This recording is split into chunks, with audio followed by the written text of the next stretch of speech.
All right, welcome back. Week 2, video number 3. This is the exercise. So remember, every single week I send you an exercise that I want you to work through, right? So here's the list from the last video, the different considerations that you want to think about. So now that you have your list of considerations, and hopefully you have rearranged this list into some kind of priority so that it becomes the filter by which you put all the colleges in America in, and out comes the list, right? So that's the goal that we're aiming for. So how are we going to do that? Well, you need to have certain resources and tools to help you do that.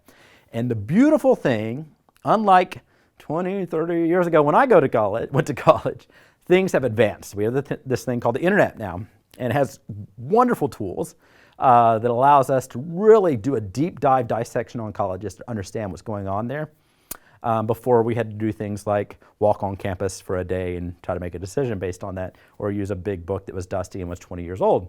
So right now, through different resources that are online, you have the ability to really hone in your list based on considerations that are important to you. And the idea here is that ultimately, while these things here, geography, setting, size, all that stuff is going to be the thing that ultimately whitlows down this list for you. The biggest one, whether or not colleges ultimately even make it into that funnel, bullseye for you, is your opening statement. Do you remember that? Remember the opening statement we talked about? How do you view yourself? How do you want to present yourself to the world? That this, what did I call it before? Is a filter. It's the ultimate filter by which you decide what gets in your funnel to begin with. If a school does not jive with your opening statement, in other words, if a school does not help you along the path to climb the mountain you want to climb and go to where you want to go based on how you perceive yourself in the opening statement, it never should get in your funnel to begin with.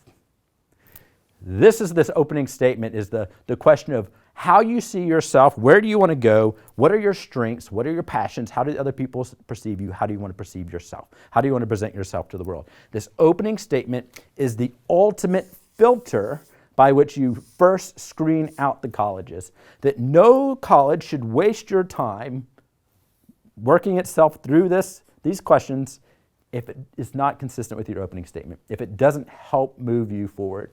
So we talked about the opening statement being your filter. This is where it comes in on the front end when it comes to choosing your colleges.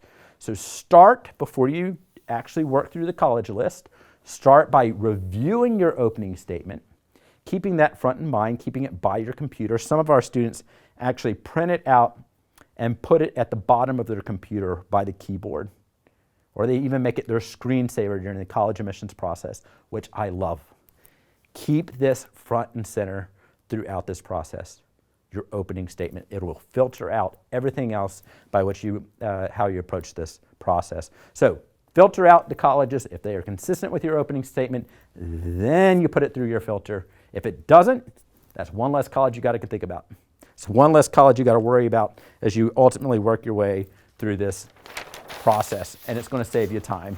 It's going to save you heartache, and allows you to really focus in on the colleges that might make your list, and allows you to do your due diligence at a way that ultimately is going to bring out results that you're happy with, okay? You've got limited time, especially in your senior year. I know a lot of people I talk to, their children are in 3 or 4 APs, they're taking the ACT again, the SAT again, they're applying to colleges, they're working on the essays. 58 million things happening.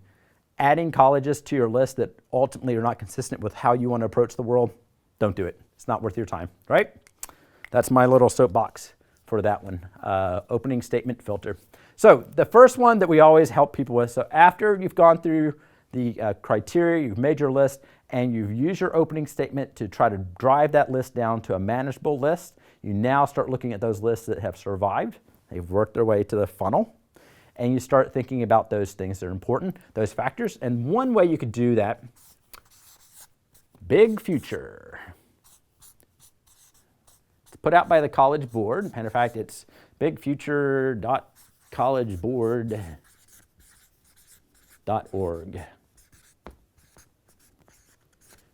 We'll put a link to all these resources down below so you'll have it. And of course, these are a lot of things that we supply in our legacy class. The Big Future College Board, it allows you to filter colleges based on the criteria we talked about before. Very cool. Allows you to compare and contrast colleges. It helps you out further, so you can dissect those schools and see how it's different between the different schools. BigFutureCollegeBoard.org is how we start out doing that. The other one, which is very similar, is put out by the Department of Education, is the College Navigator. Does similar stuff. Also a filtering device. It's not as good, but between these two, and I recommend using both because there's some things College Navigator is going to pick up that Big Future doesn't. Between the two of these, you're going to come up with a list. And some of those, you'll notice that there's overlap.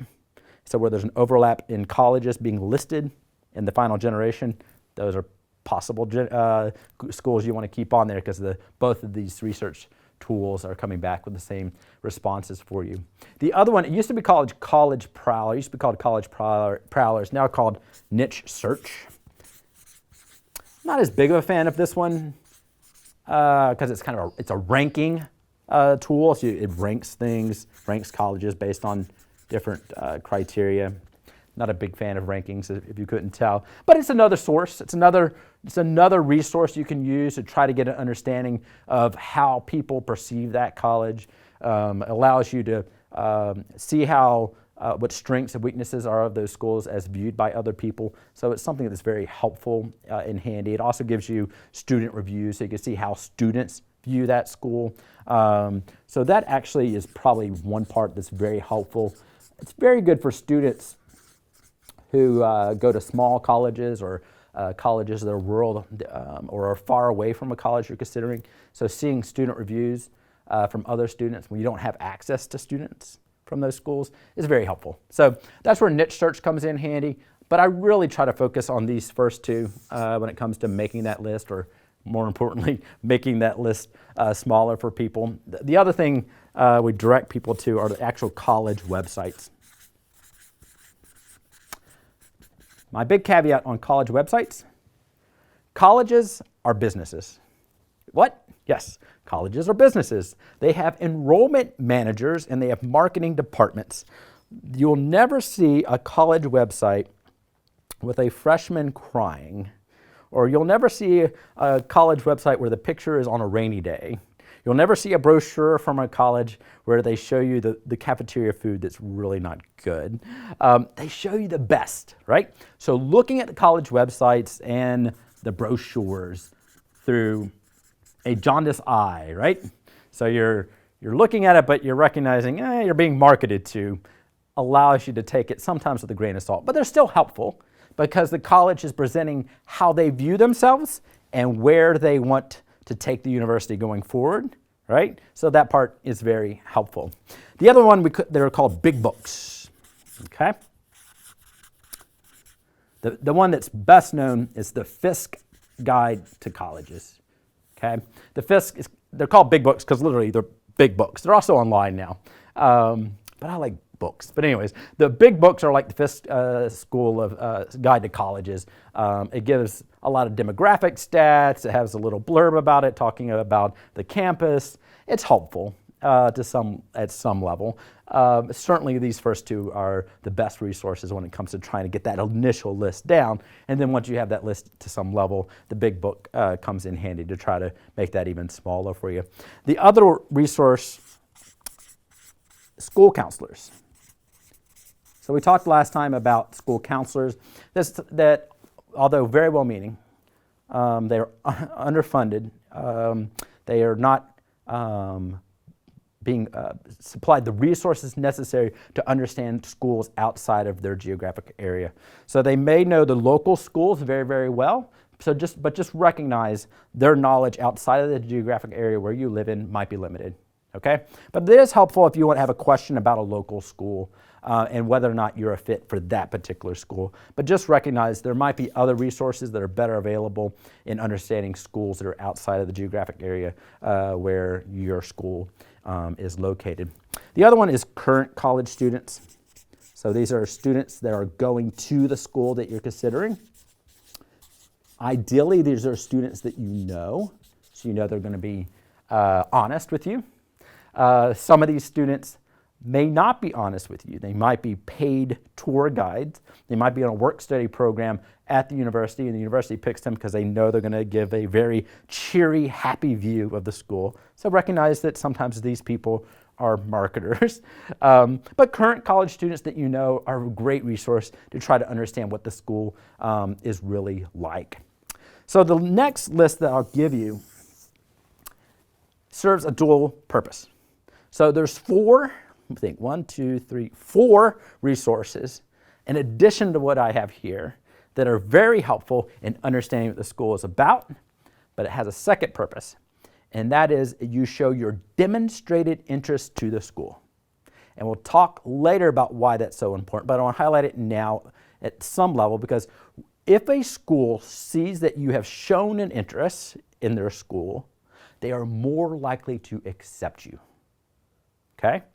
A college is very, very concerned, most of them, about how they rank in the U.S. News and World Report.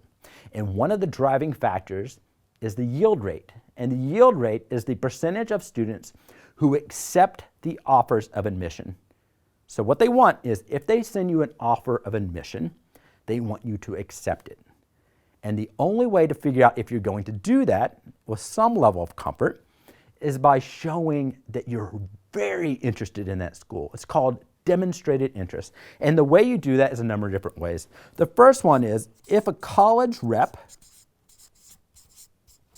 comes to your school, you should meet with the person. If a college rep comes to your area, a lot of them do tours together. A lot of schools do a consortium together. We'll go to big cities, and then they invite students to come there and learn about the schools.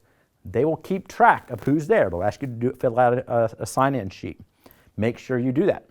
You want to demonstrate your interest in that school by going there, meeting those people, making sure that they have record of you going there, because at the end of the day, that becomes a positive point for you being accepted. Okay, we'll talk about this in greater detail at a later point in the course.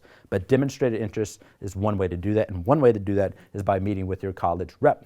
The other way to do that is by meeting with your college rep online. So they cannot go everywhere, right? There's 48,000 high schools in America. There's 48,000 valedictorians every single year. They can't meet with everybody, okay? The other stat, there's less than 20,000 seats in the Ivy League, but 48,000 valedictorians. Not everybody gets in, so you've got to find some way to stand out. One way to do it is by showing demonstrated interest, by meeting with your college rep if they come to your school, or by meeting with them online. Sometimes they have virtual office hours, right? Or campus fairs where they do it online. Whatever you can do, if you're truly interested in that school, to demonstrate your interest allows you to get that positive point up. Which brings to the next one. Virtual college tours, there's different ones. There's websites that are not affiliated with the universities that offer college tours. These are videographers going on campus, touring the campus, interviewing with admissions officers, meeting with staff, basically trying to play the role of you being on campus so you can see it through the eyes of the camera. Because face it, it's expensive, right? You can't visit every college in America that you might be interested in, but the virtual college tours are helpful. Colleges are getting into this game themselves. They're offering their own virtual college tours at some level to try to see who's really interested. Recognizing that there's a certain percentage of the student body that may want to go there, but they just simply can't afford to go there. They don't have the time, resources to get there. So offering virtual college tours and then figuring out who actually attends those is helpful in the demonstrated interest level. Which brings us out to the last one, actual tours. So these are the whirlwind tours that some parents go on, sometimes this summer between the junior and senior year. Helpful, very helpful, by showing that you have demonstrated interest in going to that school. So my point earlier, it's not helpful to some level because it's just a snapshot, but very helpful in showing that you're demonstrating an interest in that school. So never go to a college unless you show and register that you've been there. Most colleges are very good about this. They have an information session. As you walk in, they have a sign-in sheet, and they're going to ask you for your name, email, and address. That's going to be added to your file when you apply. And one of the first things they look into is a demonstrated interest. Have you attended an information session? Have you visited a campus? Have you done any of these things to show that if they accept you, you are likely to accept an offer of admission? These are the things right here that ultimately are going to drive that decision for them at some level. But for the purposes of this video and this session, it's just one more way to get an understanding of what the college is like and whether or not it truly matches with how you want to move forward and whether or not it matches with your opening statement that we talked about on the front end. It's just one more filter against folly. It's a filter against you choosing the wrong school. So all these different points, data points, produce data points for you that allows you to take that list that we talked about on the front end. If it gets past your opening statement, these are different points, different filters that ultimately is going to generate your list of colleges that you apply to, and at the end of the day is going to generate the list of schools where you're accepted and ultimately where you go to school. And in order to end up with this smiley face, you have to do this process correctly. Okay? Next week, we're going to talk about why everything you know about college is wrong. It's very important that you join us next week. Do this exercise prior to next week. It's going to help you hit the ground running as we move forward and actually put, as they say, the rubber hits the road next week as we actually put things into step and actually move you forward so that at the end of the day, at the end of this course, you're going to be in a position of having a completed college application that presents you in a way that stands out above the crowd. So next week, join me back here for another round of college admissions.